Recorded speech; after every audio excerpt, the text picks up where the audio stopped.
Bermain bola itu tidak ada batasan umur gitu ya. Oke. Kalau dia sudah kuat berdiri dan menendang bola itu harusnya sudah. Ya. Di BTC kita ada murid yang berumur 5 tahun. Bayangkan pemain kita, kenapa kita di Indonesia lah yang diagung-agungkan dari sisi kecepatan. Ya, speed. Iya, karena badan kita itu sesuai untuk lari cepat gitu kan. Yang bagus itu anak berkembang di usia emasnya. Di usia berapa dia? 12 ya berkembang di situ 12 sampai kelihatan menonjol. Ya kan? Naik sesuai proses lah. Ya. Kita memang biasa setahun di bawahnya boleh dengan banyak pertimbangan, ya kan? Tapi usia emas itu usia anak di usianya. Ini benar-benar kalau SSB murni sosial lah. Bagaimana kita bertanggung jawab mengelola anak-anak kita gitu ya untuk memberi satu kegiatan yang positif. Peran SSB di pembinaan dini anak-anak kita ini sangat besar. Sangat besar. Itu pemain nasional.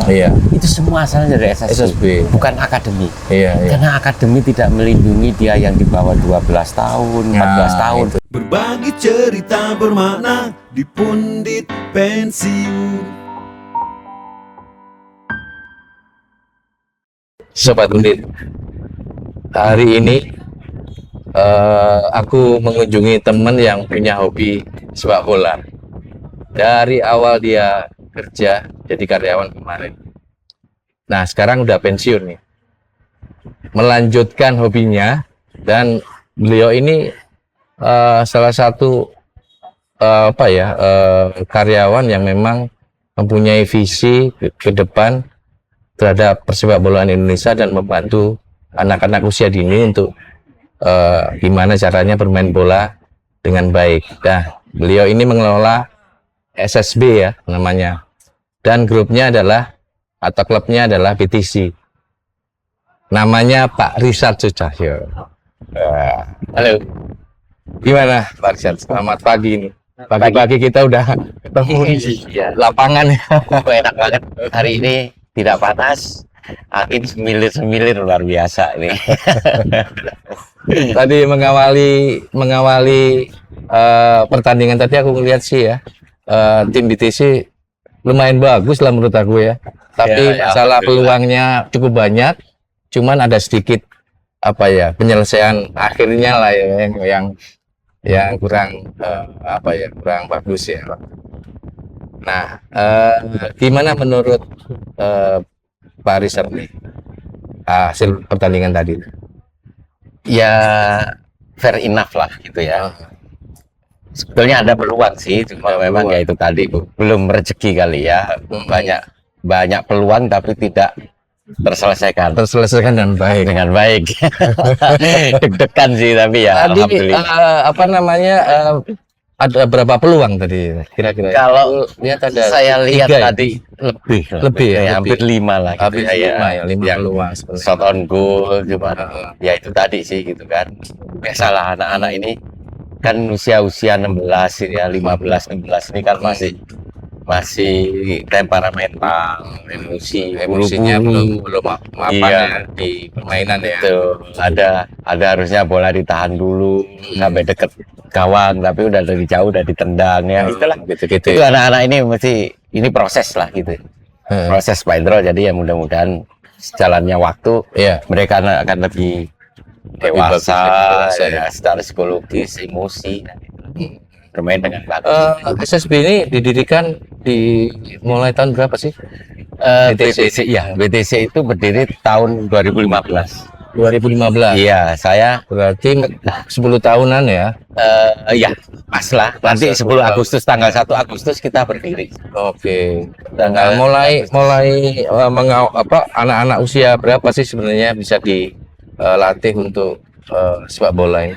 Iya, sebetulnya bermain bola itu tidak ada batasan. Kalau dia sudah kuat berdiri dan menendang bola itu harusnya sudah. Ya, di BTC kita ada murid yang berumur 5 tahun lebih. Oke. Iya, ada banyak lah, ada sekitar 5 atau 7 gitu ya. Itu ya saya tanya ibunya gitu kan, orang tuanya lah, kenapa kok dimasukin ini gitu. Simpel aja gitu. di rumah suka main bola nendang-nendang pecah semua barang-barang saya. Oh, di rumah latihan bola. Sehingga keramik-keramik beliau Iya pajangan benar gitu. Jadi Ini semua. daripada dia nendang bola kena keramik, lebih baik nendang bola di lapangan yang benar gitu kan. Ya lucu juga sih itu ya. Salah satu. Terus yang lain apa Bu gitu? Nggak ada gitu, biar nggak bising juga gitu kan. Jadi menyalurkan kan kalau kita umur segitu kan belum kelihatan talentnya itu benar-benar di mana gitu ya. Iya, iya. Ini salah satu usaha mereka barangkali orang tua untuk melihat anak ini punya potensi talent di mana gitu. Iya, iya. Gitu. Bagus sih di usaha dini dengan olahraga dan sebagainya itu kan membuat apa ya pertumbuhannya cepat Iya. gitu kan. Ya, Terus secara fisik gitu ya dengan olahraga terutama bola lah ya banyak lari dan sebagainya itu kan membuat fisik mereka bagus. iya.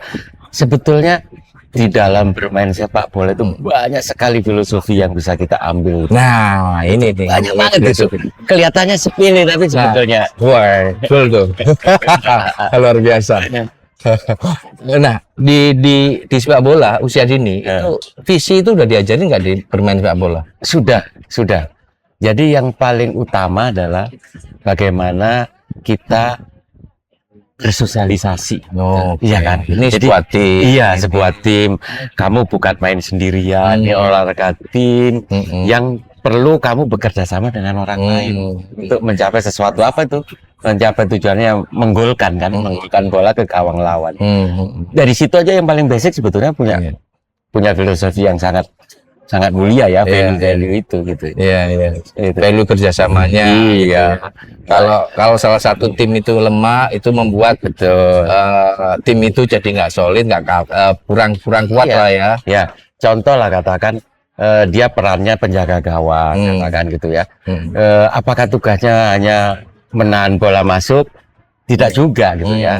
Jadi banyak tugasnya gitu kan. Selain menahan bola masuk, dia juga memulai serangan misalnya. Itu sekarang kan sepak bola modern serangan itu dimulai dari penjaga gawang. Kalau dulu 20 tahun yang lalu lah ya, itu Iya. beda dengan penjaga gawang yang modern ya. Betul. sekarang ini. Jadi ya itu penjaga gawang bukan hanya pemain bola yang menjaga gawang, tapi juga ikut bermain. Itu sekarang yang modern. Nah, aku kan awam nih ya di sepak bola. Aku pengen ngobrol-ngobrol lebih basic lah mungkin ya. Gak apa-apa ya. Iya, iya. Nah, sebenarnya peran tadi udah diceritain peran penjaga gawang ya. Penjaga gawang yang modern itu harus mempunyai visi penyerangan juga. Iya. Nah, ada namanya center back. Center back ini fungsinya apa sih? Sebetulnya center back itu lebih berperan untuk menjaga bola jangan mendekati gawang kita. Nah, dia jadi nge-break dulu lah. Karena di depan center back itu biasanya ada gelandang bertahan. Oke. Itu jadi ada berlapis-lapis. Kalau kita ngomong bola ada 3 bagian sih. Kalau kita ngomong bola itu dibagi 3. Tiga bagian. Nah, 3 pertama adalah daerah pertahanan. Daerah pertama. Ya. 3 yang kedua adalah daerah mengkonsolidasikan penyerangan dan pertahanan. Iya. Pertahanan awal ya. Betul. Sepertiga yang utama di depan adalah menyerang. Iya. Jadi sebetulnya kita bisa membagi 3 blok itu kalau dibagi 3 blok gitu ya. Iya. 3 blok. Iya. Nah, ada ngomongin center back, ada back kiri, back kanan itu seperti apa tuh? Jadi kalau kita ngomong formasi bola gitu ya. Kan ada banyak formasi bola itu ada banyak variasi, ada 4-2, 4-3-3, 3-4-3. Ya. Kenapa itu?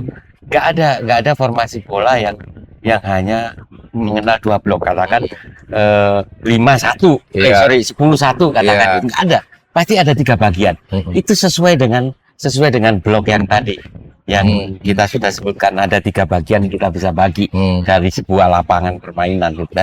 Jadi itu 3, kalau kita ngomong 3-4-3 gitu, 3 bertahan, 4 di tengah gelandang. Dia posisinya itu 50% menyerang, 50% bertahan, dan 3 lagi khusus untuk menyerang. Jadi kalau kita bekerja mungkin ya 70% dia menyerang, 30% bertahan. Kalau yang gelandang kita ngomong ya 50-50, 50% menyerang dan 50% bertahan. Kalau kita ngomong seperti yang terakhir tadi ya 70% bertahan. Jadi makanya kenapa tadi Tadi lihat kan pemain yang bertahan maju ke depan terus depan. kita teriak-teriak kan, balik-balik kan. karena itu menyalahi rule-nya. Boleh tapi harus cepat. Iya, iya. Kalau enggak kita kalah jumlah dengan menyerang lawan. Ketika ngomongin visi menyerang nih ya, dengan pola 3-4-3 misalkan. Ketika diserang musuh dia berubah formasinya atau Iya, atau seperti apa tuh? saya ngomong tim PTC tadi. Iya, tadi gitu ya. PTC. Aku ngeliat kan ada perubahan-perubahan tuh. Jadi kita kan pakai formasi 4-2-3-1. Jadi kenapa kita itu 3 bagian tapi kita bikin 4 blok biar lebih dekat antar lininya. Oh gitu. Iya kan. Nah, pada saat menyerang ada 5 pemain yang ditugaskan. Meskipun sebetulnya kita hanya satu penyerang kan. Jadi 1-3 yang tadi ditambah 1 gelandang yang 2 tadi untuk membantu menyerang 5. Begitu kita bertahan kita ada juga 5. Karena sebetulnya hanya 4 tapi ditambah tadi yang breaker di tengah yang kita sebut gelandang bertahan untuk membantu. Sayap-sayapnya gelandang juga turun. Jadi biasanya kalau kita ngomong 4-2-3-1 dia akan kalau menyerang dia bisa jadi 3-3 gitu ya. Tapi kalau bertahan dia bisa jadi 5 di belakang. Gitu. Jadi bisa aja 5-3-1. Iya, betul. Jadi tetap kita masih di depan tinggal 1 gitu. Itu biasanya begitu sih. Iya. Nah, kalau kayak gini kan ini situasional kan Pak Indro gitu. Jadi kita masih sering berlatih tuh. Nggak gampang kita merubah formasi di dalam permainan. Ini kalau pas diserang nih, siapa yang turun, siapa ini? Itulah gunanya latihan juga. Oh, udah latihan itu ya. Dan gelandang serang yang turun membantu. Iya, siapa? Ya, kan kita punya sebuah klub itu sesuai umurnya itu ada 30 pemain. Dan 30 pemain ini harus kita rotasi untuk memberi jam bermain dia gitu ya. Memberi waktu bermain dia. Dan ini karakternya berbeda-beda. Dengan posisi yang berbeda-beda. Jadi makanya itulah kita misalkan nih hari Minggu kita mau main, kita biasanya merencanakannya kayak tadi gitu, strategi game plan namanya kan. Itu di Jumat kita matengin. Jadi itulah kalau di Jumat nggak mateng biasanya kayak gini. Karena mungkin ada Jumat yang nggak datang tiba-tiba dia harus main. Gitu kan, jadi bingung dia. Ya, bingung game plan-nya. Iya, tapi kalau Jumat sudah mateng, kayaknya minggu kemarin katakan gitu. Jadi game plan ini mengantisipasi permainan musuh kan? Iya. Lawan lah ya. Betul. Jadi ngeliat lawan itu kebiasaannya seperti apa mainnya, itu dibuatin game plan. Biasanya kan kayak tadi tim pelatih saya sudah tahu nih Persija yang tanker tadi. Biasanya dia formasinya begini. Ya, ada video banyak di YouTube yang dia bisa pelajari kan. Nah, kecenderungannya kalau ngelawan tipe yang kayak BTC berapa? Dia kan tadi kayaknya pasang 4-3-3 gitu kan. Jadi kita tetap dengan formasi yang itu, tapi kita antisipasi kalau kita diserang tadi. Gitu. Makanya kelihatan kompak ke dalam masuk gitu kan. Itu yang kita praktekkan di latihan. Enggak latihan enggak akan bisa. Betul. Latihan itu bukan hanya gimana cara passing, bukan, tapi lebih penting game plan yang dia harus mengerti lah. Iya. Nah, ketika dalam proses usia dini lah ya, dari umur tadi 7 atau 5 bahkan ya, sampai usia 16, itu posisinya dia itu selalu dicoba di tempat-tempat tadi, tempat blok-blok tadi itu atau dia lihat passionnya dia atau gimana? Ada banyak pertimbangan gitu ya. Kalau di usia sampai 10 tahun itu kan biasanya 7 lawan 7 ya. Lapangan yang kita bagi seperempat lah. Oh, seperempat ini ya. Seperempat ini full. Ini kan full kan? Ini lapangan full gitu kan. Kalau usia 12 gitu kan, itu biasanya 9 lawan 9. Tapi di Indonesia nggak populer 9 lawan 9. Ya. Biasanya sudah dimulai 7 lawan 7 atau 11 lawan 11. Nah, biasanya kalau 7 lawan 7 seorang anak menentukan posisinya itu general, dia nggak saya posisi ini terus enggak, saya penyerang terus enggak, biasanya itu karena sangat mobile gitu ya. Baru anak fokus itu setelah main di 11 lawan 11 memang. Posisinya apa dia di situ. Jadi biasanya anak itu dikasih opsi 2. Kamu prefer posisi yang mana dan opsional di mana. Biasanya dia yang seneng prefer itu lebih ke feeling saya bisa di sini. Ya kan. Hmm. Tapi kalau yang opsional biasanya dilihat tuh pertimbangan dari pelatih. Oh, kamu kayaknya bisa lah di sini gitu. Faktor tinggi badan dan sebagainya itu menentukan juga dia di posisi mana, Pak? Atau speed kecepatan lari dan sebagainya. Pasti. Itu ada. Jadi cenderung kita penyerang itu tidak mempertimbangkan tinggi badan, tidak mempertimbangkan sebagai faktor utama ya, tapi kita tetap pertimbangkan. Tapi apa yang lebih kita lebih pertimbangkan ya speed, kecepatan lari penyerang. Nah di belakang biasanya yang gede-gede, yang tinggi-tinggi, lambat nggak apa-apa karena memang porsinya dia yang tadi saya bilang itu persen dia nahan buang. Iya. Nah di kiper ini yang agak aneh memang. Tinggi badan menjadi ukuran seorang penjaga gawang, gitu kan? Tapi tidak mutlak. Contoh ada di Indonesia banyak tuh penjaga gawang yang kecil tapi dipakai gitu, gitu. Nah balik ke tadi posisi mulai 14 kayak gini gitu ya. Dan dilihat dong. Udah harus fokus kamu di posisi itu karena dia ngambil di posisi itu pun sebetulnya ada persaingan dengan timnya, kan. Kalau tadi saya bilang yang main 11 tapi kita punya 30, berarti satu posisi ada 3 ini. 3 pemain yang merebut siapa yang saya main duluan. Atau starting line up lah istilahnya. Ya dia harus fokus. Kalau mau ganti-ganti pelatih nggak akan bisa menilai kamu cocok di mana. Gitu. Nah sekarang ini di sepak bola modern kan penyerang-penyerang itu kan agak tinggi-tinggi kan ada bola-bola mati yang sebenarnya punya potensi untuk sundulan. Nah itu gimana tuh?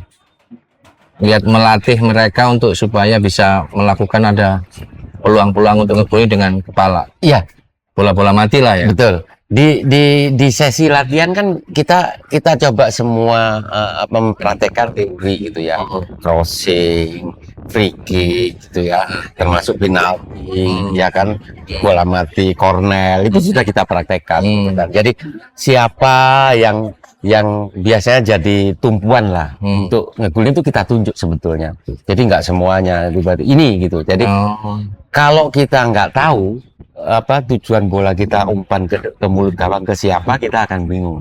Gitu ya. Contoh, tidak semua penyerang itu jadi tumpuan kalau bola mati. Ya, kadang tadi yang saya bilang pemain belakang itu kan tinggi, tapi dia punya kelebihan karena menghalau bola itu lebih banyak juga porsinya dari kepala bukan dari kaki.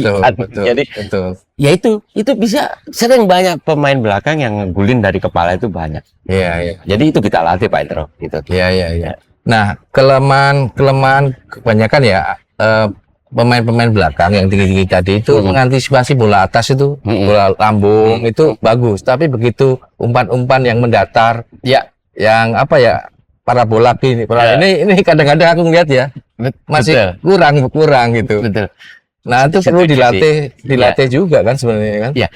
Orang yang tinggi dibanding orang yang kebanyakan itu pasti ada perbedaannya, ada istimewanya. Yang tinggi ada istimewa yang kecil. Ya. Kebanyakan pemain kita kenapa kita di Indonesia lah yang diagung-agungkan dari sisi kecepatan, speed. Iya, karena badan kita itu sesuai untuk lari cepat gitu kan. Berbeda dengan Eropa yang tinggi 180 gitu ya, dengan berat 60 itu berat banget. 70 lari itu berat. Pemain kita mungkin 170 berat 55 gitu, kencang. Jadi sebetulnya tidak mutlak gitu ya. Tetapi kekurangannya yang pemain kecil ini dengan pemain gede apa? Body contact kan. Body contact dia kan di perebutan bola kan udah kelihatan tuh yang kecil ya disenggol pundak aja. Jatuh. Body contact bukan pelanggaran ya, kecuali pakai siku ya. Itu kelemahannya itu. Ya. Gitu sih. Kita sekarang ngomongin rules ya. Rulesnya sepak bola awam di sini. Kan di gawang itu ada kotak kecil. Iya kan? Ya. Yang dekat gawang itu ada agak kotak besar. Iya. Itu sebenarnya ngomongin rulesnya. Itu yang diuntungkan seperti apa kalau ketika ada pelanggaran gitu? Ya. Kotak gede, terus di depan mulut gawang ada kotak kecil itu sebetulnya satu bagian. Ya. Jadi kalau kenapa kita ngomong pelanggaran penalti itu pakai kotak yang gede. Oke. Tetapi kalau bola-bola mati, kita nggak boleh nendang kiper itu dari kotak yang depan kotak gede itu. Tapi kotak kecil yang depan gawang. Bola mati ya. Bola mati itu artinya bola keluar tidak ditangkap kiper. Tapi kalau bola ditangkap kiper, kita boleh nendang tuh. sampai kotak yang gede itu. Hmm. Kan kelihatan kan kalau Iya, di TV iya. kakinya kenapa lewat kok nggak penalti, karena pas nendang dia itu sebetulnya kakinya masih ada di kotak Kotak yang yang gede gede. 16 itu gitu kan ukurannya. Dibanding nah kalau bola-bola mati biasanya diambil di kotak kecil yang di depan gawang itu. Bola mati itu tadi lawan syuting keluar nggak bisa ketangkap kiper gitu ya, atau lawan membuang bola ke daerah luar gawang kita, itu bola-bola mati kita. Itu nendangnya lewat kotak kecil. Soalnya yang aku ada melihat di- ya, yang diuntungkan itu di kotak kecil yang depan gawang itu. Heeh. Ketika misalkan ada bola mati gitu ke atas, ketika kiper diganggu, itu diuntungkan. Iya, Diuntungkan kipernya, betul. maksudnya itu pelanggaran gitu. Iya. Jadi Walaupun nggak ada body contact, ganggu doang Iya. aja udah gitu. jadi kiper itu punya keistimewaan. Ini Nah, bener itu Pak Indro ini. bener kan? Jadi kotak yang gede, bukan hanya kotak kecil. Iya. Kotak yang gede itu daerah kiper. Jadi kiper itu punya keistimewaan. Iya, keistimewaan itu kan. Betul. Kalau dia mau nangkep diganggu itu jelas pelanggaran. Kan itu hak dia, Oh enggak. gitu. Yang kotak kecil doang Betul. ini ya, Iya. yang haknya kiper itu. Itu haknya kiper di kotak gede itu. Kotak gede juga. Iya. Itu Jadi haknya kalau kiper. misalkan nih ada gangguan nih sedikit lah, itu pelanggarannya bisa jadi pelanggaran kiper atau pelanggaran ini. Kita lihat gitu ya.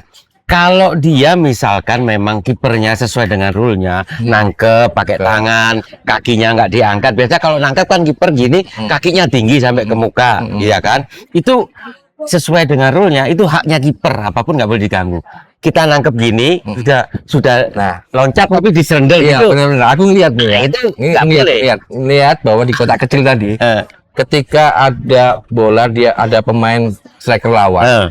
Kemudian kita menghalangi dengan tangan, badan, dan Iya. dia jatuh Iya. di kotak kecil itu, Ya. nggak ada masalah. Lihat dulu, Heeh. tangan kiper si kiper ini kena bola atau kena kaki lawan. Ini kena bola. Nah, kalau kena bola itu haknya kiper. Wah, kan kiper. Oke, di kotak besar sekarang. Iya. Sama nih kegiatan dia, Iya. dia ini terus dia halangi dengan kaki. Nah, Ya kan dengan kaki lah ya, atau dengan tangan. Tapi tetap kena bola si kiper itu. Iya. Itu aman ya, nggak Aman, ada. aman. Oh, berarti nggak ada bedanya dong di betul. posisi itu. Iya.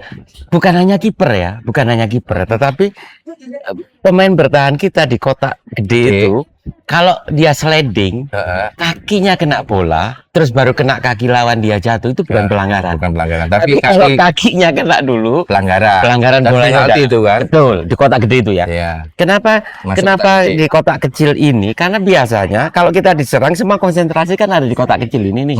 Kipernya ngumpul di situ, pemain bertahan kita ngumpul di situ, penyerang lawan juga ngumpul di situ. Makanya dikasih tuh kotak kecil gitu ya. Itu fokus di situ. Gitu. Jadi tidak ada istimewanya sebetulnya kotak kecil sama kotak gede. Tapi kemelut itu sering terjadi di kotak kecil karena itu depan mulut gawang bener Iya, kan? bener kan, iya. Itu. Dan aku melihat sih di kotak kecil itu si kiper itu punya keistimewaan. Iya. Gitu loh. Punya hak lah lebih Iya. gitu dibandingkan yang pemain lawan. Ketika dia keluar dari kotak gede, tergantung pelanggarannya nih. Iya. Pelanggarannya apa melanggar atau enggak. Betul. Gitu. Jadi kiper boleh pakai tangan tuh sepanjang kotak, Kotak gede. gede. Nah, Ya. Di luar itu kiper nggak boleh. Boleh. main.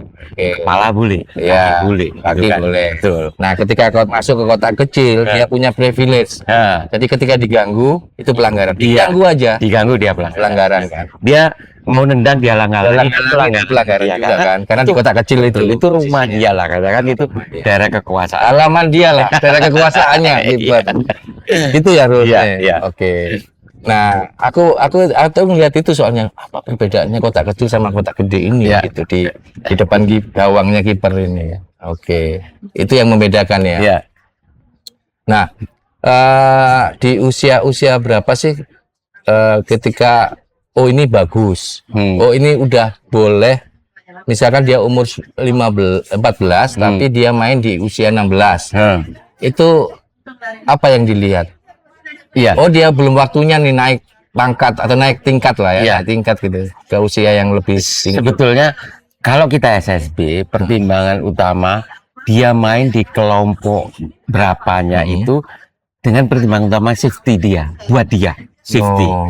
Karena saya bukan Safety-nya, bukan skill-nya malah. Iya, karena kita bukan saya bukan seorang dokter yang tahu gitu ya. Tapi perbedaan usia anak umur 15 dengan anak 14 itu apa? Struktur tulangnya, ketahanan tulangnya kan. Jadi masa otot juga diukur. betul. Jadi ini yang jadi pertimbangan. Even dia meskipun skillnya bagus, tapi bodinya kecil, lawannya gede-gede nggak aman. Dia ngelewatin Bisa ini. cedera lah. Betul, kayak tadi tuh. Ngelewat gitu, anak ini lawan akan gemes gitu kan. Enak banget dilewati, pasti dilanggar. Dilanggar pasti. Iya kan, jangan banyak bawa bola, makanya saya bilang gitu kan. Pasti kamu diincar gitu kan. Nah, kenapa tadi kan ada 2 tahun di atasnya gitu. Saya lihat secara skill dia memang mampu, secara body dia memang di ukuran itu sudah cukup. Dia bisa naik gitu kan. Jadi lebih kepada itu sih. Jadi lebih ke arah fisik ya. Iya, Fisiknya mampu nggak, Betul. ototnya sudah sesuai nggak, masuk ototnya. Kalau dia sampai main tabrakan, Nah, itu patah, membahayakan ya. hilang semua itu, dia nggak bisa main Nggak lagi main kan. lagi, kasihan. Jadi nah, dengan umur-umur segitu perlu diperhatikan Betul. fisiknya juga, Betul. mungkin mental juga. Iya. Apakah udah sesuai juga mentalnya Iya. ke umur 16 itu ya? kebanyakan orang tua di kita itu merasa Merasakan bangga anaknya bisa main Dari usia yang di atas. di atasnya. Sebetulnya Nah itu kan membahayakan. kan buat anak itu sendiri gitu. Iya. Kalau cedera nggak gampang recovery-nya. Dia istirahat. Ya kan, main bola baru tapi istirahatnya lama pasti nol lagi. Iya. Sementara teman-temannya udah jalan terus tuh. Nah itu dia. Ini harus dipertimbangkan. Iya, iya. Kadang-kadang orang tua cuma mikirin Nah kadang-kadang Itu, ya. anak gue bakat nih. Anak gue ini padahal fisiknya belum siap. betul. Fisiknya tidak mumpuni di usia itu sehingga Iya. membahayakan. Betul. Yang bagus itu anak berkembang di usia emasnya. Di usia berapa dia? 12 ya berkembang di situ 12 sampai kelihatan menonjol. Ya kan? Naik sesuai proses lah. Iya. Kita memang biasa setahun di bawahnya boleh Iya, dengan iya. banyak pertimbangan, Iya, ya kan? iya. Tapi usia emas itu usia anak di usianya, Iya. usianya. Gini Pak Indro, kalau kita ikut kelompok misalkan ini tadi 16, anak kita 15, anak kita nggak akan menonjol melewati itu pasti itu. Rugi kan? Tapi kalau dia dibawa turun di usia akan stand out dia itu kan. Iya. Iya, anakku. Jadi orang tua nggak boleh, harus Iya. sabar nunggu proses. Ya semuanya itu proses. Ngomongin SSB itu punya sekolah untuk reguler nggak sih? Dia punya misalkan nih punya sekolah reguler tapi juga punya sekolah bola gitu. Kayak di luar negeri kan gitu. Iya. Kalau bukan Jakarta, di Indonesia memang tidak terlalu umum ya seperti itu ya. Jadi kita bedakan. Iya, Kita bedakan. SSB ya sekolah untuk urusan bola. Kemudian sekolah biasa sekolah Ada reguler, reguler. ya. Tapi ada beberapa SSB seperti akademi lah. Kalau kita tingkatannya kan yang paling dasar SSB, naik dikit akademi.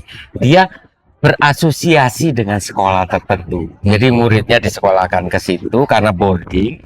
Jadi setelah selesai latihan ya setelah sekolah latihan lagi karena berbeda. menurut aku ya perlu akademi yang disebut akademi tadi karena latihan itu tidak seminggu sekali. Iya. Kalau tiap hari ada latihan bola itu mungkin basicnya itu bisa lebih bagus. Nah, itu di akademi Pak. Jadi akademi boarding. Jadi dia menginap, sekolah. Setelah sekolah latihan memang setiap hari gitu ya. Nah kalau SSB itu common biasanya 3 kali dalam seminggu kayak PTC gitu kan kita latihan rapi. Gitu. Oke, tadi udah dijelasin ya mengenai usia-usia dini dan apa yang bisa dianggapnya aman atau tidak aman dan sebagainya sudah kita bahas. Sekarang ngomongin pendanaan. Ya, kan di usia dini banyak butuh ya pelatihan baik itu sisi mental, baik itu sisi fisik, terus peralatan untuk melatih fisiknya juga kan perlu investasi ya. Nah pendanaannya gimana sih di SSB ini? Ya, sebetulnya ada 3 tahapan Pak Indro gitu ya kalau kita ngomong pendanaan. Mungkin 3 tahun pertama itu kita murni kita sendiri. Oh itu personal investasi. Ya, termasuk sewa lapangan, peralatan, gaji pelatih gitu ya karena karena tentu SSB itu kan 3 tahun pertama pemasukan dapat aja dari SPP, Apa itu SPP? uang pembayaran sekolah anak. Oh. Karena ada Ya, tiap bulan ada, kita tiap bulan ada. iya kan, dan tidak mencukupi dengan kalau kita harus sewa lapangan, beli peralatan, gaji pelatih gitu ya. 3 tahun pertama lah, 3 tahun berikutnya kita karena gini sudah apa ya, sudah ada awareness lah terhadap brand kita, SSB kita sudah mulai coba minta sponsor gitu ya, minta sponsor gitu ya. Jadi ada beberapa event yang kita ajukan proposal, contohnya misalkan ke Singapura. Perusahaan kita ada nggak? Ke Telkomsel ada. Ini event Liga Top Score ini kita disponsori. Oh, makanya ada tulisannya ini. Ini betul. Oke.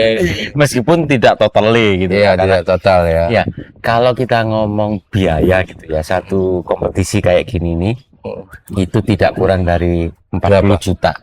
Satu musim kompetisi gitu ya. Itu mulai dari latihannya, bayar coachnya. Iya, betul. Karena biasanya kita akan melakukan tambahan latihan. Ya kan? Kalau SSB seperti BTC nggak punya lapangan sendiri, tentu akan menambah jumlah jam, ya. menambah sewa juga. Sewanya per jam berarti. Iya. Jadi kalau kemarin kan kita blok itu 3 hari. Nah, kalau untuk nambah untuk liga ini kita akan jadi 5 hari. Berarti kita nambah kan?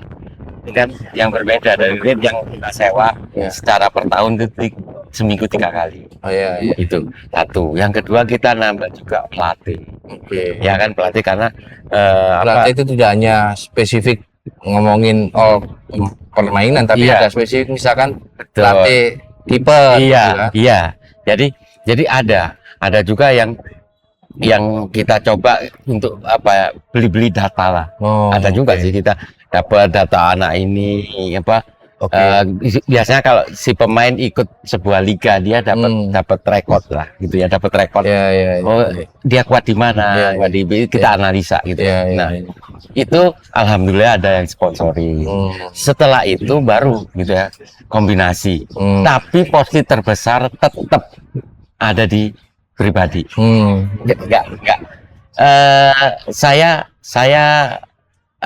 maksudnya saya sangat yakin gitu ya. Di bola kita tidak masalah untung dan rugi gitu ya. Jadi apalagi SSB berbeda dengan akademi biasanya lebih profit center. Iya, profit center karena didukung sebuah korporasi gitu ya. Tapi kalau SSB lebih ke perorangan. Itu nggak mungkin ya.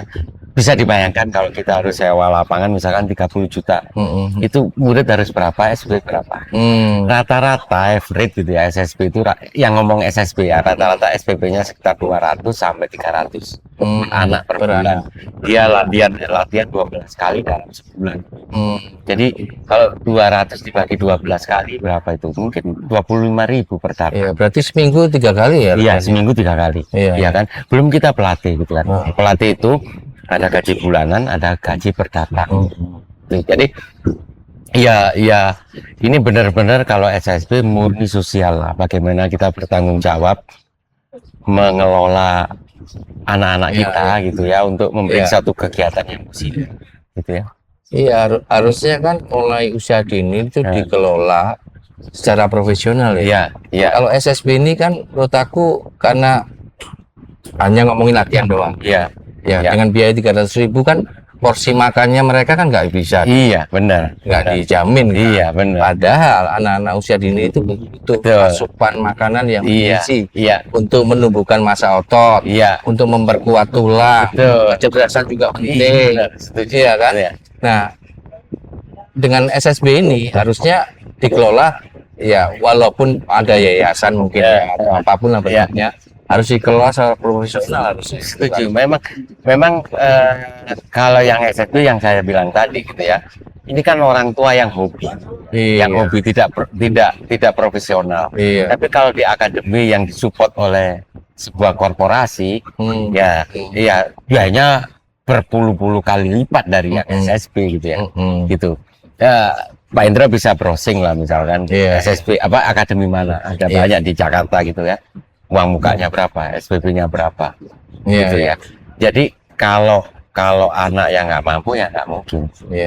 Tapi begitu banyak di lingkungan kita yang anaknya punya bakat bola, pengen main bola, tapi nggak punya dukungan finansial yang kan memadai. kebanyakan akademi itu kan di bawah klub ya. Iya benar. Persebaya misalnya akademi usia sekian Iya, gitu. iya. Dan itu dikelola secara profesional. Iya, secara profesional. Nah kan kalau SSB ini lebih ke arah ini ya, apa namanya, amatir gitu ya. Iya, amatir benar. Amatir benar. ya. Iya, seneng amatir, tanggung jawab aja gitu kan. Iya, benar itu. Nah ini yang perlu ditingkatin sebenarnya. Banyak SSB yang kalau dikelola lebih bagus lagi profesional, itu menurut aku lebih. Padahal Pak Hendro, Dan butuh pendanaan itu yang paling penting. peran SSB di pembinaan dini anak-anak kita ini sangat besar. Sangat besar. Itu pemain nasional. Itu semua asalnya dari SSB. Bukan akademi. Karena akademi tidak melindungi dia yang di bawah 12 tahun, 14 tahun. Itu dia. Akademi itu mulai 16 tahun, 17 tahun. Yang Itu sudah terlambat menurut aku. yang sudah jadi. Iya. Tapi yang ngajarin tendang bola pertama siapa? SSB. Dan itu tidak jadi sebuah prioritas ya. Mungkin menurut aku dengan usia di akademi itu umur 16 tahun menurut aku terlambat ya. Iya. Karena usia membentuk postur. Iya. Ya, postur itu tidak hanya ngomongin tentang brainnya, tapi fisik, tulang, ya kan, otak, ya kan, mulai memahami pemahaman visi. Iya, betul. Sehingga butuh ya menurut aku akademi itu harus lebih dini lagi lah ya. Sains atau SSB yang ditingkatkan menjadi akademi lah. Sains and teknologi untuk sport. Nah, itu dia. Gitu. Nah, kita menganjak ngomongin bola udah. Ini lebih ke arah opini nih sekarang ya. Opini pribadi lah. Dari manajer atau coach sih sebenarnya? Ya, saya sih kalau coach kan harus ada license-nya. Coach ada license. Iya. Saya lebih ke pemerhati aja lah. Pemerhati lah gitu. Kalau di tim saya memang manajernya gitu. Tapi kalau di lingkungan SSB saya di dalam negeri itu kan manajer itu ya sekaligus pelatih ya. Kalau di sini kok kayaknya beda ya, coach dipanggilnya coach gitu. Apa bedanya itu? Iya, jadi agak berbeda sih. Dulu di Eropa kan juga gitu ya, kita bedain dua gitu ya. Ada coach, ada head coach lah namanya. Ada head coach punya tim sendiri, dari yang tukang pijit sampai tukang urut ada ya. Terus manajer ada sendiri. Iya, betul. Tapi 7 tahun ke belakang ini udah campur. Jadi manajer itu di atasnya, di bawahnya ini. Jadi Indonesia agak berbeda. Kita belum mengenal manajer di sebuah klub yang fungsinya sebagai pelatih dan sebagai manajer, gitu kan. Karena di Indonesia masih dibedakan. Yang coach itu lebih condong ke sisi teknisnya dari sebuah permainan dan pemainnya. Tapi kalau manajer non teknisnya lebih ke manage keuangan. Iya, manage keuangan, support logistiknya, permainan. Betul. Karena sebetulnya tanpa itu semua tidak akan jalan. Bayangkan misalkan pelatih harus ngurusin tiket pemain untuk beliin pesawat, ya kan, tiket pesawat langsung pergi kemana, booking hotel. Itu kan menghabiskan waktu. Dia padahal fokus untuk meningkatkan sisi teknis dia. Ya, makanya di Indonesia masih seperti itu. Mungkin gitu ya, mungkin nanti suatu saat sudah ada satu ini ya. Jadi manajer ada coachnya, ada urusan supporting sistemnya gitu ya, supporting di bagian ininya gitu kan, untuk support yang lain gitu.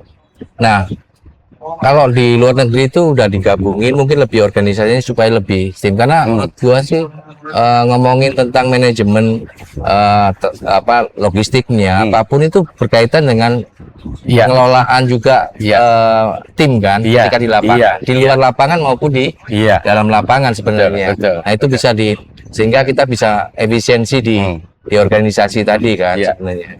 Nah di Indonesia masih dibedain itu, hanya untuk ngurusin masalah non teknisnya dan ada yang teknisnya. Teknisnya coach tadi. Iya. Nah kalau contoh nih Patrick Kluivert di sini dinamain pelatih kepala, padahal di sana manajer ya. Betul. Iya. gitu kan? Si Patrick Kluivert kan ini yang agak berbeda. Nah, Di Indonesia yang bertanggung jawab terhadap sebuah tim formasi gitu iya. ya. Head coach ya, Head coach, bukan manajer. bukan manajer. Kenapa? Karena yang dipecat bukan manajernya kalau ada apa-apa, Iya, tapi head head coach-nya coach-nya. gitu. Padahal sebetulnya ada kontribusi dari Dari manajer. manajer loh. Betul. Contoh misalkan nih jarak tempuh, Iya, nggak sewa pesawat, nggak sewa, nggak sewa, betul. pakai ekonomi biasa. Salah booking makanan, Salah makanan, sakit, performasi pas tanding turun. Itu kan nggak ringan. Betul. Ikut sebenarnya. Kemarin contohnya kasus kita gitu ya, Sintayong dipecat kan, Iya, Sintayong dipecat, Sintayong. tapi manajernya kan tetap Pak, siapa Sudar Maji ya? Maji. Tetap itu, jadi agak unik gitu. Iya. Tapi ya nggak tahu lah, mungkin itu masih butuh proses lah Pak. Masih Mas mungkin ya, Iya. masih banyak. Ada SDM. saatnya kita. Masih butuh banyak orang jumlah kita ya. Iya, nggak kekurangan Kekurangan orang. manajer. betul. Nah, ngomongin tentang opini lagi nih ya, tentang Sintayong. Sintayong itu kan awal-awal di Indonesia bilang bahwa Indonesia ini kelemahannya fisik. Ya, Itu benar nggak sih sebenarnya? Sehingga dia begitu mulai pertama seolah-olah mengawali pelatihan di usia dini, disuruh lari, disuruh fisiknya apa namanya, Iya, iya. olahraga dan sebagainya. iya. Mungkin dia punya standar yang berbeda dengan yang pelatih-pelatih lain gitu ya. Iya.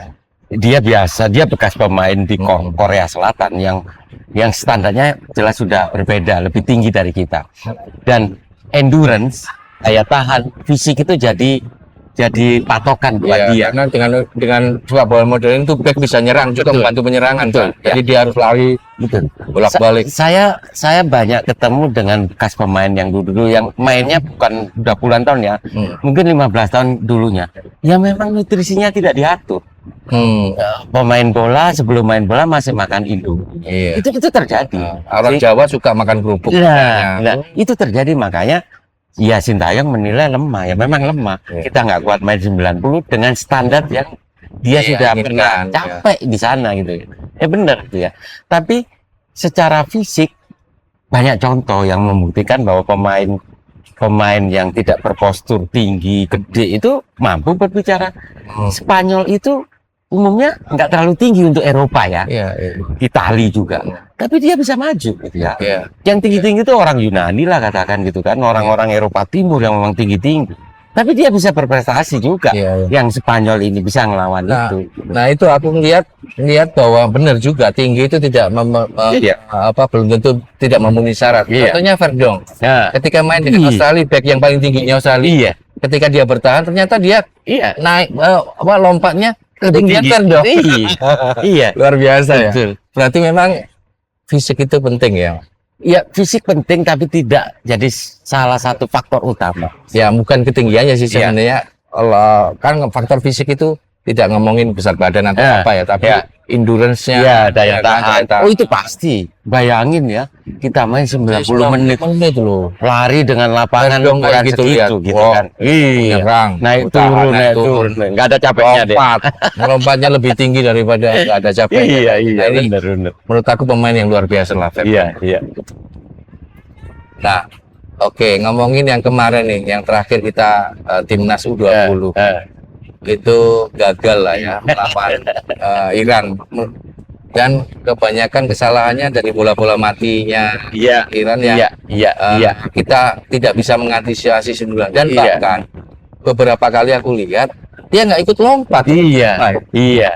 Nah itu gimana itu? Ini makanya tadi perlu latihan yang Harusnya dilatih sama pelatihnya kan, Betul. untuk lompat-lompat gitu. Jadi sebuah organisasi bola itu pelatih itu punya peran sentral. Nah, Dia yang memilih pemain, dia yang menyajikan menu latihan, materi latihan, dan dia yang menentukan. Ya kan, menentukan pemain ini harus ngapain. Memilih, menentukan pemain ini harus apa. Iya. Jadi semuanya itu pemain itu kayak apa ya? Kayak robot sebetulnya gitu ya. Kan jarang pemain yang berkreasi, berimprovisasi di luar apa yang sudah diarahkan pelatih. Jarang terjadi. Karena yang dituntut memang pelatih nanti. Yang menciptakan sebuah tim itu bukan pemain, tapi pelatih.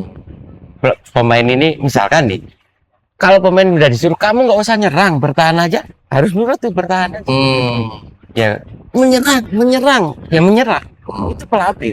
Nggak ada pemain yang nyuruh ayo naik gitu. Ya ada ya, harus. Ada yang betul. Nah, termasuk dia juga. Kenapa? Nah, itulah yang disebut visi bermain atau game plan-nya. Betul. Nah, kenapa kita kalah terus bola mati? Itu kan sesuatu yang dari dulu menurut saya timnas kita itu ya kalahnya kayak gitu itu. Ya kan? Pertama adalah mengantisipasi bola mati. Yang kedua nggak bisa menyelesaikan, menjatuhkan sebuah gol. Peluang nggak bisa dijadikan gol. Iya, jadi kalah kita. Padahal permainan kita ngacak-ngacak, keren lah gitu. Nggak selesai. Permainan bagus, ya kan? Iya. Misalkan 70% menguasai bola, tapi nggak gol.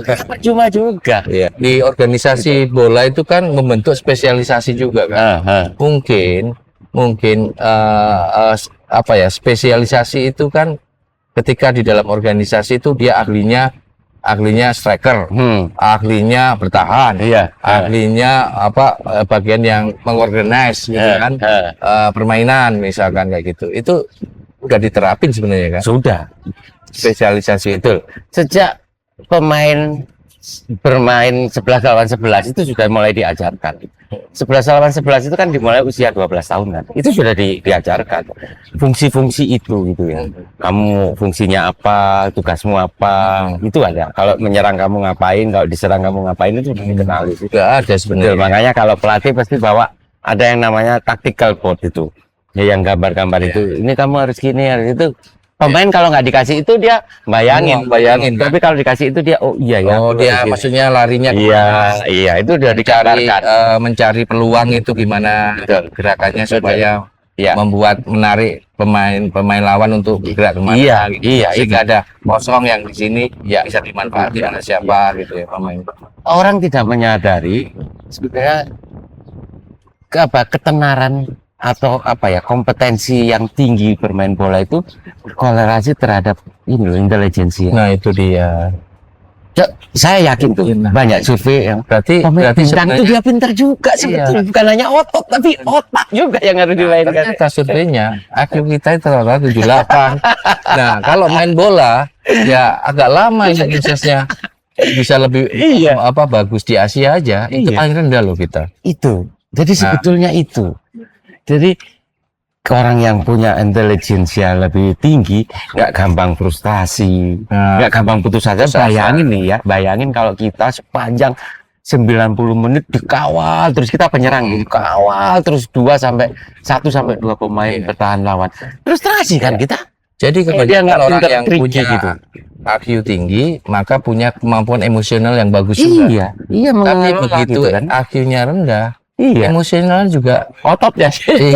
Nah ini yang kekurangan dari kita menurut aku ya. Sehingga kalau pengen maju cepet dong naturalisasi pemain aja. Benar, setuju nggak berarti? Naturalisasi instan itu karena kita brandnya IQ-nya 78. Menurutmu gimana? Ini lagi. Ya kalau saya sih selama naturalisasi itu positif gitu ya. Artinya ya memang pemain yang kita ambil itu di kita tidak tersedia. Ya nggak apa-apa. Artinya tersedia dalam standar yang level tinggi loh ya. Mungkin contoh nih misalkan kita punya kiper yang bagus. Kenapa sih kita menaturalisasi kiper? Kiper dia standarnya lebih tinggi dari kiper kita. Ya nggak apa-apa. Kiper kita bisa belajar. Tapi misalkan pemain yang dinaturalisasi itu standarnya masih di bawah kita, ya jangan. Ya kan, jadi selected lah Pak Indro gitu kan, selected. Ya nggak apa-apa kok. Toh mereka sama-sama membawa nama baik kita Indonesia. Ya kan. Kalau kita misalkan ikut Piala Dunia kan disebut itu Piala Dunia mantan pas, itu Piala Dunia Kevin Verdonk, itu Piala Dunia tim Indonesia. Isinya siapa aja nggak lihat kan. Gitu. Jadi positif aja. Ngomongin pembinaan itu tidak hanya ngomongin latihan, mulanya, tapi perlu juga ngomongin gimana makannya dia. Iya, ngasih ruang buat anak-anak menyalurkan bakatnya, Bakatnya. pembinaan. Iya. Lewat apa? Lewat SSB, lewat turnamen, lewat sekolah misalkan. Dulu zaman kita ada namanya Porseni itu. Porseni. Ya, nggak ada SSB. Iya. Ingat, nggak Iya, ada kan SSB itu. nggak ada. Kita Porseni aja udah keren-keren. Iya, pokoknya asal main aja. Ya nggak tahu cara main, pokoknya main aja Iya. waktu itu. Haji Santoso itu dari Porseni di Malang itu bisa jadi pemain andal itu. Iya. Iya kan? Kayak gitu. Sekarang udah nggak ada, udah banyak SSB, ya harusnya dirangkul gitu ya. Regulasinya yang jelas. Banyak di SSB yang sebetulnya gini ya. Contohnya gini, kita sudah bina ini. Begitu usia 16 ditawarin tuh sama klub-klub gini kan. Kamu gabung ke aku aja gitu kan. Terus kita yang dari 7 tahun sampai usia 15 itu dapat apa? Dibiarin diambil gitu. Ini yang betul. Di SSB itu kan ada 3 faktor nih kalau kita bicara Pak Indro. Ada SSB-nya, manajemennya, ada pemain dan ada orang tua. Orang tua. Kalau ini tidak bersinergi, Nggak bisa. SSB-nya ngotot, pemainnya ngotot, orang tuanya Nggak mau. Siapa yang nganterin anak bertanding? Nah, nggak ada. Ya, atau orang tua yang ngotot, anaknya nggak mau, siapa yang mengajak main dia? Sama. Jadi ini harus bersinergi. Ya, itu yang harus dimulai dibina sama ya induk kita ngomong PSSI bukan KONI kan. Ya apa gitu kan. Ngelihat anak-anak yang main kayak gini itu kalau lihat Sabtu atau Minggu di Senayan itu ribuan Dan tidak ada yang kebanyakan juga ketika posturnya bagus, sebagai pemain bola ya, karena usia dini dilihat postur, tapi orangnya nggak mampu. Iya. Akhirnya nggak bisa masuk sekolah SSB. Padahal SSB ini kan penting. Banyak saya Nah, itu saya bukan menunderestimasikan ya. Banyak pemain Indonesia yang bintang-bintang itu dari keluarga yang biasa. biasa. Dia harus berjalan berkilo-kilo, Iya. beli sepatunya Tuh, iya, aduh luar biasa. Nah ini yang perlu jadi perhatian kan. Iya. Negara ini penduduknya banyak, ya seolah-olah mencari pemain 11 saja itu susah banget gitu. Nah ini perlu Iya. ya bukan hanya ngomongin SSB-nya ya. iya Karena SSB kan butuh pendanaan. Nah ini yang menjadi kunci iya untuk suksesnya ke depan. iya Nah, oke, kita lanjut karena channel ini sebenarnya adalah membahas para pensiunan. Kan udah 10 sebelum SSB ini berdiri, itu kan 10 tahun yang lalu. iya Jadi 10 tahun yang lalu itu kan masih karyawan juga. Iya. Udah passion di sini memang. iya saya dari SMA ya, kebetulan saya di Malang gitu ya, saya lahir dan besar di Malang, suka bola gitu kan. Jadi ya saya pingin terus bermain bola gitu ya. Kemudian anak-anak saya juga kebetulan hobinya main bola juga. gitu kan. Ya udah deh nyoba-nyoba kita lihat karena dulu regulasinya tidak sesulit sekarang kan mendirikan sebuah SSB. Tahun 2015 ya saya dirikan lah ini SSB gitu kan. Dan alhamdulillah udah beberapa pemain yang ya masuk ke klub, ada pemain nasional juga yang cikal bakalnya belajar dari SSB ini gitu ya. Gitu. Jadi ya itulah kontribusi yang bisa saya lakukan sebelum pensiun. Saya lakukan itu setelah pensiun kok sayang gitu mau ditinggalin ya. Nah, iya dong, waktu luangnya sudah lebih banyak. Betul. Nah, waktu itu membagi antara kerja kantoran sama hobi ngelola SSB ini gimana itu? Ya kan saya Sabtu Minggu doang dong. Betul. Saya kan ada ya semacam manajer ya mengelola SSB ini. Jadi setiap weekend kalau nggak Sabtu atau Minggu saya datang gitu ya. Tapi untuk urusan yang terkait dengan ya dana, penentuan pelatih itu saya yang masih menentukan gitu kan. Tapi operasional sehari-hari ya manajer itu gitu. Oke. Jadi partnya waktu karyawan itu hanya itu ya. Begitu pensiun sekarang saya diurusin dong. Enggak juga tetap. Saya tidak full gitu kan karena tidak full. Iya, ya saya masih bisa menyalurkan hobi, main golf juga bisa gitu kan, jalan-jalan juga bisa gitu kan. Yang penting bisa lah dibagi waktunya dan sama-sama bisa ada hasilnya. Yang dirasakan ketika mau pensiun itu ada perasaan-perasaan apa enggak? Aku tuh ada perasaan galau gitu. Ada nggak juga di Marisat yang memang udah punya SSB 10 tahun yang lalu ya?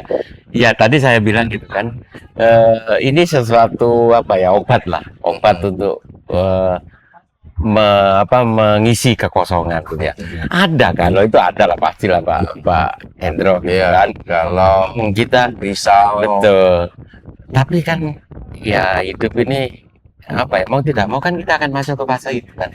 Ngapain dikalau-kalauin? Iya, sebenarnya pasti kan, pasti gitu kan.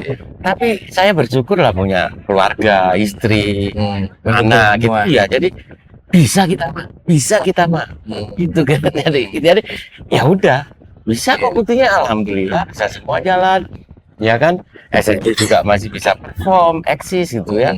Jadi bisa. Ya, kita kan dulu nggak pernah ketika habis lulus sekolah nggak bayangin juga ada pekerjaan yang iya benar. Ini kan bukan pilihan, tiba-tiba aja rezeki itu datang. Ya alhamdulillah lah gitu. Iya. Nah, pokoknya penting jangan ditargetin. Iya. Kita udah selesai lah urusan target kan. Kita nikmati aja, ikutin flow-nya, lihat prosesnya, ya hasilnya insya Allah bagus kita. Iya. Jadi nggak pernah risau, ada risau tapi tetap melanjutkan hidup lah. Iya, risau itu bagian dari penyemangat kita, Pak Hendro. Kalau kita nggak risau berarti kita kurang tanggung jawab kan. Bagus betul risau, tapi bagaimana kita memanage kerisauan itu kan? Ya. Itu jadi depan kita, atau hanya jadi belakang kita. Ya. Bayangan lah. Kalau saya nggak lakukan itu, risaunya baru menyusul. Ya, risau itu membuat kesadaran kita lebih tinggi. Gitu. Memotivasi kita, iya kan? Meningkatkan kesadaran. Betul. Iya. Ketika kita risau, galau, terus kemudian berpikir, terus memahami diri kita, maka tingkat kesadaran kita itu lebih advance lagi. Iya, benar lagi. Kalau nggak ada perasaan-perasaan itu, maka orang nggak mau belajar satu, ya kan? Ya kan? Kemudian tingkat kesadaran itu iya. Betul. Jadi ceroboh kita. Iya, udah. Oke banget nih ya. Berarti udah hampir berapa bulan ini pensiun usianya? Bulan Mei kemarin lah. Bulan Mei berarti hampir setahun kan? Hampir setahun. 10 bulanan. Ya, kalau aku kan masih 9 bulan, Pak. 9 bulan. 4 bulan. Iya. Udah, berarti senior. Iya. Oke. Iya. Sekarang untuk para pensiun nih yang ada sekarang ini. Iya. Dan mungkin bagi teman-teman yang mau pensiun juga ya. Iya.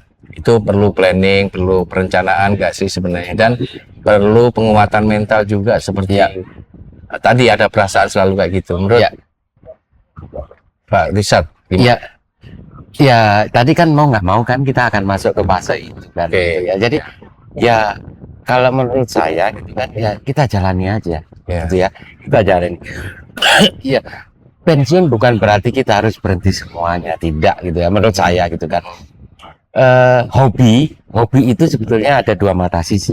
Hobi yang bisa menghabiskan uang atau hobi yang bisa mendatangkan uang. Saya misalkan sepak bola, saya tidak bisa menghasilkan uang, tapi hobi ini tidak menghabiskan uang juga. Kalau saya habis pasti sudah saya tutup nih, ya kan. Jadi kan kita sudah banyak mendengar kalau kamu berbisnis, ya kan, bisnisnya yang kamu senangi, hobi yang sudah jadi, sebetulnya itu. Ya kan, ya mungkin karena saya memang tidak terlalu profesional di sisi bola, ya SSB ini saya kelola dengan amatir, benar. Tapi ini tidak rugi kok. Ya kan, tidak untung tidak rugi, ya fine aja. Untungnya apa? Spiritual saya, psikologi saya, saya bisa meluangkan waktu santai, mengurangi kerisauan gitu kan. Mengurangi kerisauan itu. Betul, jadi jangan takut lah ya. Pensiun biasa aja lah, gitu kan. Ya mau nggak mau kok, kita mau lari seberapa jauh kita untuk menghindari masa pensiun, nggak bisa, akan datang juga gitu kan. Mungkin itu rekan-rekan semua Sobat Pundit, mudah-mudahan percakapan tadi yang sampai di break azan duhur dan cukup menarik. Mudah-mudahan percakapan kita ini bisa menginspirasi SSB atau ada keinginan buat SSB lah ya, salah satunya itu. Dan mungkin untuk para para pensiun yang sudah mengalami pensiun, dengan apa yang kita perbincangkan tadi, bisa bergabung lah ya, atau teman-teman yang belum pensiun, peluang cukup banyak lah ya ketika kita pensiun.